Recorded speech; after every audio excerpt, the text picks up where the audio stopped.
Good day, everyone, especially to our instructor, Ma'am Rosalie Basalo, and to my fellow forestry classmates. Today, I will be reporting about special projects, foreign assisted, and special projects services of the Department of Environment and Natural Resources. Ongoing special projects. Caraga and NCRC ports assessed for wildlife traffic readiness. Illegal wildlife trade (IWT) is a serious threat to biodiversity, economies, and communities. It is the fourth largest transnational crime in the world after narcotics, human trafficking, and arms, with an estimated value between USD 10 billion and USD 23 billion per year, according to UNEP 2016. Wildlife traffickers and organized criminal syndicates are increasingly using seaports as transshipment points for IWT. Large volume of goods processed daily coupled with the lack of adequate infrastructure, systems, and manpower ultimately make it difficult to detect cases of IWT in domestic and international ports. Cold Chain Innovation Hub is hiring. Under the overall coordination of the Philippines Ozone Desk (POD) at the Department of Environment and Natural Resources (DENR), the Cold Chain Project Coordinator for Policy and Regulation is required to assist DENR in the implementation of the project activities of the GEF-funded project entitled Global Partnership for Improving the Food Cold Chain in the Philippines. The Policy and Regulation Coordinator will be stationed at the POD-DENR. Filipino women at the forefront in raising funds for nature. Women have been in the forefront of BioFin Philippines' work on tamaraw conservation in the past 3 years, from engaging social media influencers in 2018, producing a documentary film in a bid to raise awareness of the plight of the critically endangered tamaraws and their protectors in 2019, to a fundraising campaign in 2020 to mobilize resources for tamaraw conservation. Women have clearly engraved their role in our consciousness as game changers in raising awareness of funds and for the tamaraws and their protectors. Success for Tamaraw Defenders in the Philippines podcast. The public came together in the Philippines and across the world to support the crowdfunding campaign Together for Tamaraws to help raise money to save the tamaraws from extinction and protect the livelihoods of park rangers who protect them. Raising $32,000, up from the original target of $23,000, the campaign brought much needed relief in the form of allowances and food packages for park rangers who lost much of their income due to COVID-19 related lockdowns. PWRCC ramps up social marketing campaign, gets support from USAID. The Palawan Wildlife Rescue and Conservation Center (PWRCC) partnered with USAID to integrate biodiversity conservation messaging into its new signages and information materials within the park. Through its Protect Wildlife project, USAID picked up the tab for the production of communication materials it created with PWRCC, a research and rescue center for wildlife found in Palawan, such as bear cats, Philippine cockatoos, and Philippine crocodiles. The campaign materials, which includes signages installed within and around PWRCC, provided behavioral prompts for visitors on how to engage properly with the rescued wildlife.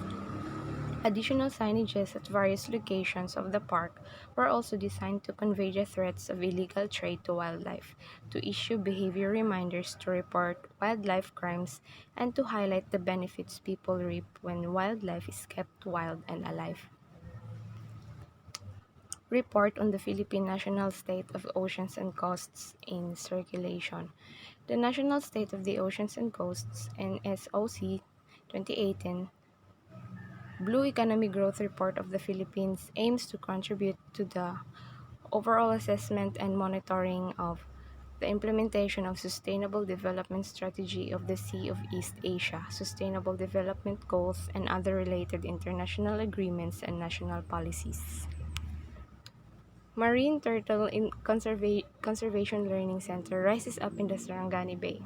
Sarangani Bay in southern Mindanao is home to threatened marine turtle species locally known as pawikan, such as the hawksbill and green sea turtles. USAID, through its Project Wildlife Project, has partnered with the Department of Environment and Natural Resources (DENR), municipal governments of Glen and RD Foundation to help strengthen marine turtle conservation and protection initiatives in Sarangani Bay Protected Seascape. This collaboration resulted in the recent establishment of a marine turtle learning center in Burias community in Glan, Sarangani province, where many marine turtles nest because of its long stretch of beaches and minimal human activities. USAID provided materials for the construction while the municipal government, community officials, and Burias residents designed and built the learning center. Youth in the Oceans photo and video competition is on. The East Asian Seas Partnership Council is pleased to announce the launch of the East Asian Seas Futures Youth in the Ocean competition this year as part of PIMSI's efforts to generate the interest, awareness, and engagement of the youth in coastal and marine issues and actions. In close cooperation with the Ministry of Oceans and Fisheries of RO Korea, the program offers multiple avenues for engagement, the first and second of which are the photo and video competitions. Both events aim to feature the unique perspectives and contributions of the youth to ensure the sustainable development of the coastal and marine environment. Wildlife laws enforcement training held online for Metro Manila-based agencies and LGUs. 137 staffers of the Department of Environment and Natural Resources, DENR, law enforcement and regulatory agencies, and local government units, LGUs based in the National Capital Region, NCR graduated from 2 webinar series on basic wildlife law enforcement training, or BWLE. Development of Rescued Wildlife Database System pushed. USAID through its Protect Wildlife project is working hand in hand with the Department of Environment and Natural Resources (DENR) in developing WildBase, a centralized online database for systematic recording and monitoring of rescued wildlife. This is part of USAID's assistance to the DENR in strengthening its enforcement efforts under the Wildlife Law Enforcement Action Plan, WildLEAP, the Philippines' roadmap for a strengthened, sustained, and well-coordinated program for enforcing wildlife laws. USAID donates over 2.3 million pesos worth equipment and software app for Philippine wildlife protection. Manila, Philippines, as part of its support to strengthen wildlife law enforcement and protection in the Philippines, the United States Agency for International Development, USAID, provided essential equipment and supplies to the Department of Environment and Natural Resources, DENR, to boost its work in combating wildlife trafficking and in providing holistic care for rescued wildlife in its custody.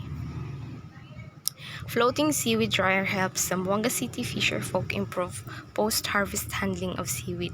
In late November this year, the Mampang Seaweeds Planters Association, or MASEPLA, in Zamboanga City officially launched their new floating seaweed dryer courtesy of USAID's Women's Global Development and Prosperity WGDP initiative. The seaweed dryer is deemed to help greatly improve the quality of MASEPLA's harvested seaweed. Young Filipino innovators win big in Zohackathon 2020 regional competition. 2 teams from the Philippines bagged 2 of the 3 coveted top prizes in the Zohackathon 2020 Asia regional competition, held last November 6 to 8 for their innovative ideas to help in the fight against wildlife trafficking. They were among the 8 teams that competed in the event. Zohackathon is a global competition run by the U.S. Department of State that brings together coders, students, experts, and enthusiasts to harness the power of technology and come up with solutions for combating illegal wildlife trade. indigenous Tiboli weavers to scale up production of tinalak, other Abaca handicrafts. USAID, through its Protect Wildlife Project and the Women's Global Development and Prosperity WGDP initiative, have been advancing efforts to strengthen the tinalak weaving enterprise of Lake Cebu Indigenous Women Weavers Association Incorporated, or LACY. The group is composed of more than 300 abaca producers and artisan weavers who produce tinalak, a traditional Tiboli cloth in Ala Valley protected landscapes in southern Mindanao. Two-in-one techno training mix to boost South Cotabato coffee enterprises. Coffee farmers in the municipalities of Tibuli, Polomolok, and Tupi of South Cotabato province will soon be able to produce higher quality coffee beans and improve their coffee production thanks to the support of USAID's Protect Wildlife Project and its partners under the Women's Global Development and Prosperity WGDP initiative. The project implemented a technical support package consisting of training and catalytic investments in modern coffee technologies for four farmers associations within Ala Valley and Mount Matutum protected areas. The support package was designed to help farmers produce, harvest, and process beans that meet market standards, thereby lowering reject rate of processed beans and maximizing the value of each harvest. Indigenous Abaca farmers in Sarangani complete Climate Smart Field School training. The Farmers Field School was a 24-session training program that stemmed from the Integrated Pests Management Farmers Field School on Abaca production of the Philippine Fiber Industry Development Authority, or PhilFIDA. The program's core curriculum covered all aspects of Abaca production and farm management technology, with emphasis on pests management. With support from USAID and Conrado and Ladislao Alcantara Foundation, PhilFIDA strengthened the program by integrating climate-smart farming and practices of conservation, agriculture, and agroforestry into the curriculum. Besides, Mindanao LGUs attend Wildlife Laws webinar. 103 trainees from 61 local governments in Visayas and Mindanao participated in the recently concluded webinar on wildlife laws held from September to October 2020.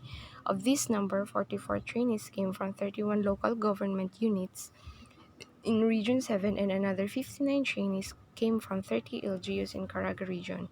The webinars were held on September 28 to October 2, 2020 and October 19 to 23, 2020 for Caraga and Region 7 respectively.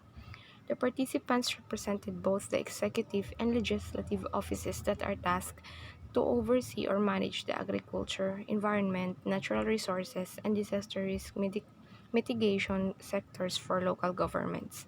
The webinar aimed to equip participants with sufficient knowledge of substantive laws and appropriate skills to respond to rising cases of illegal wildlife trade (IWT) in the country.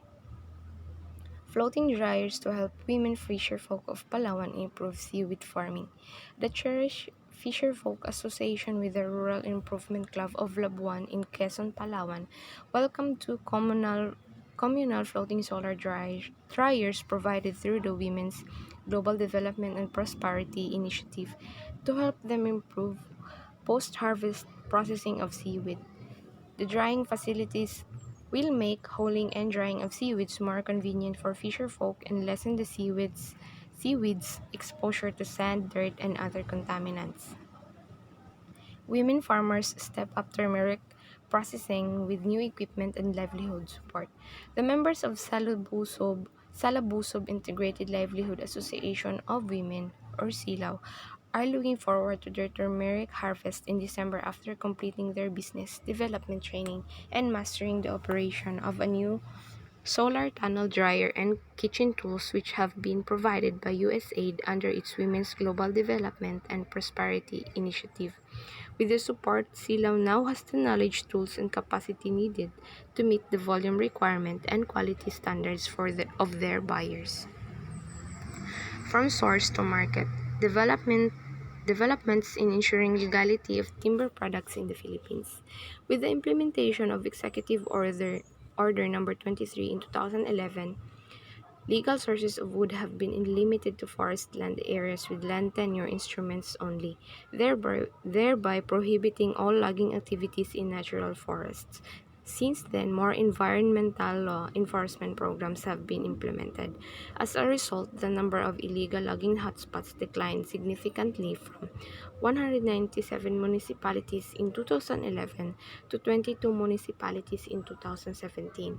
Forest Management Bureau 2018. Bantay Dagat in Sarangani Bay trains community-based environmental law enforcement. USAID, through its Protect Wildlife project, hosted a training for the members of Bantay Dagat Sea Patrols of Maasin Municipality. The Dagat Task Force serves on the front lines of protecting the Sarangani Bay, made possible by USAID's partnership with the Department of Environment and Natural Resources, Bureau of Fisheries and Aquatic Resources, and Philippine National Police.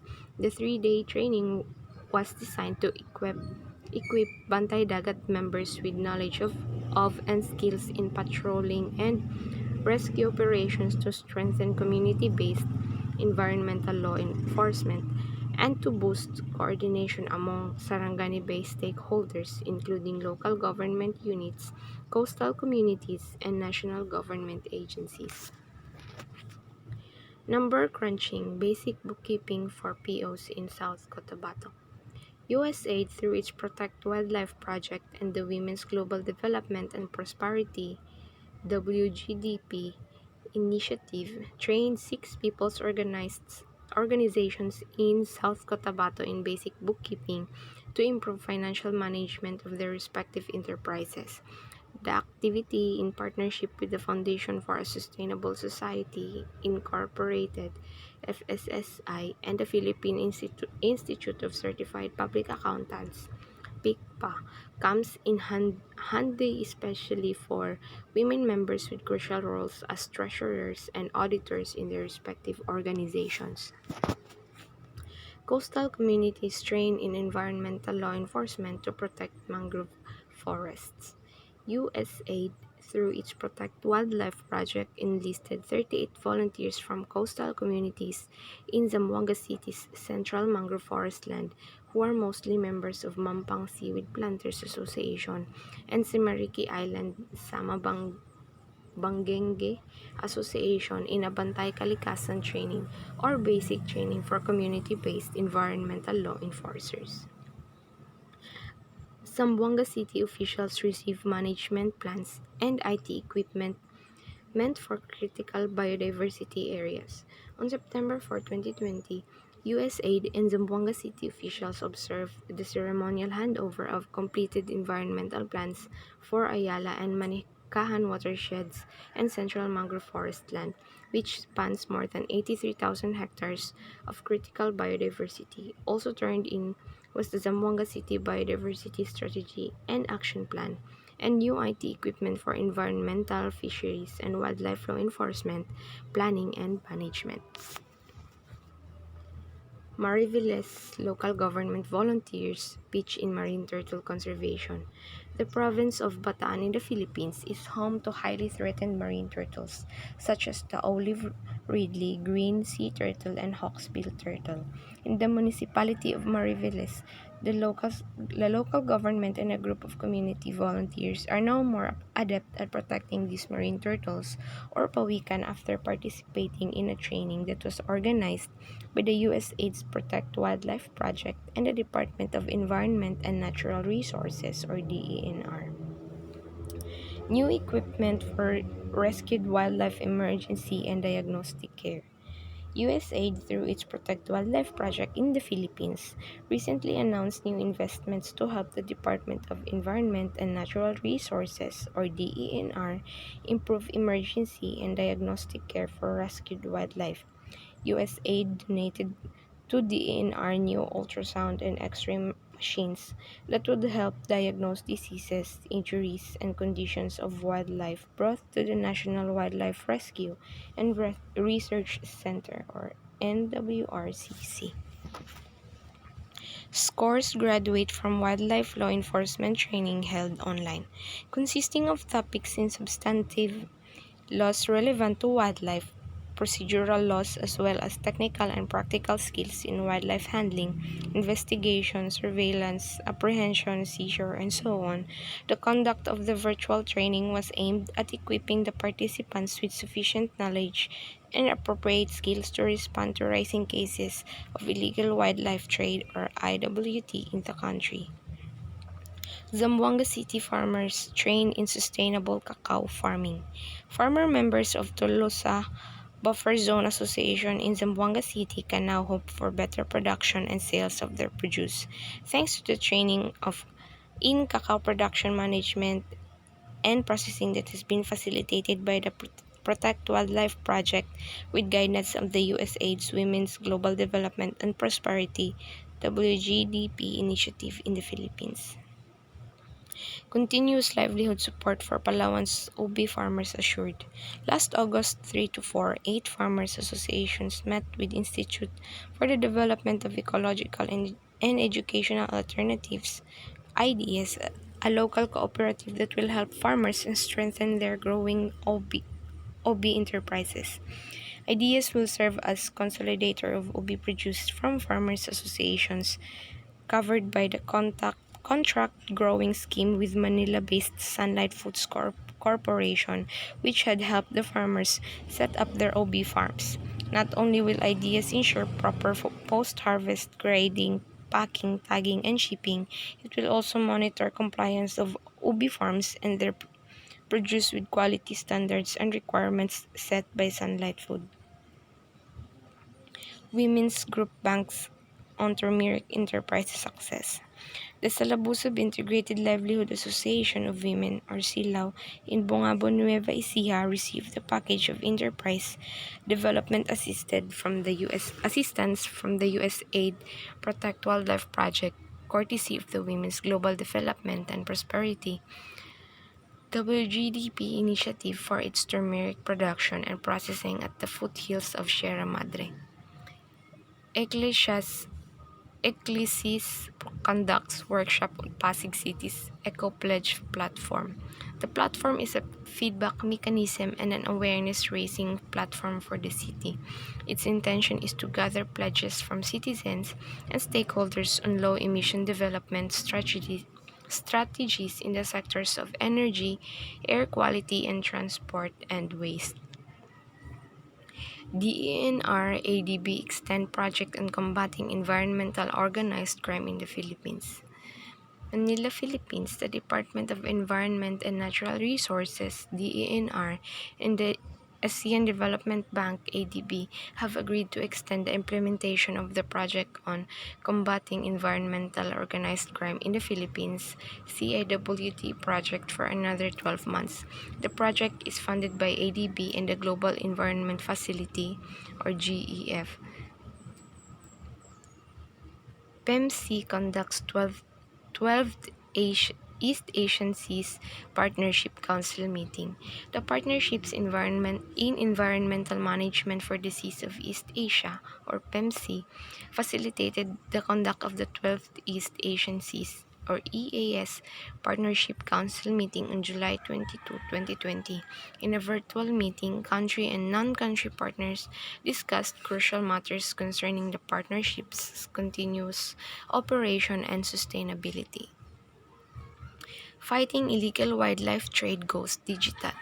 The Project on Combating Environmental Organized Crime in the Philippines is working with law enforcement agencies to help stop the illegal wildlife trade, IWT, now the biggest threat to biodiversity after habitat loss, according to World Wildlife Fund's WWF Living Planet Report 2018. Planetary wildlife population plummeted by 60% from 1970 to 2000.